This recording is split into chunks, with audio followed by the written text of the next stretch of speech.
আপনি যদি আপনার নকশা থেকে আপনার জমিটা গুণী স্কেল দিয়ে পরিমাপ করতে চান তাহলে এই ভিডিওটা অবশ্যই শেয়ার করে দিবেন। গুণী স্কেলে এক সাইডে দেখবেন বড় দাগ কাটা আছে আর এক সাইডে ছোট দাগ কাটা আছে। এখানে আপনাকে জানতে হবে বড় দাগ কাটার ডিফারেন্স কত লিঙ্ক করে এবং ছোট দাগ কাটার ডিফারেন্স কত লিঙ্ক করে।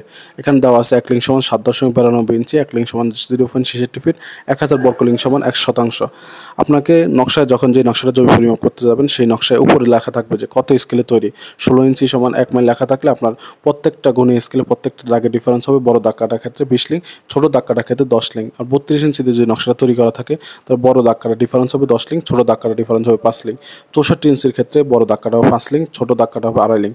এভাবে আপনার এই মানগুলো দিয়ে আপনি এখানে নকশার পর আপনার যে প্লটটা পরিমাপ করবেন সেটা দেখবেন যে কত লিঙ্ক হয়। আপনি চাইলে ফুট করতে পারবেন, চাইলে আপনি বর্গ লিঙ্ক করে 1000 দিয়ে ভাগ করলে শতাংশ বেরিয়ে আসবে। এভাবে আপনার এখানে যত ইঞ্চি তৈরি করা সেই অনুযায়ী আপনি যদি লিঙ্ক বের করে আপনি জমিটা পরিমাপ করে নিতে পারবেন। ধন্যবাদ। অবশ্যই ভিডিওটা শেয়ার করবেন।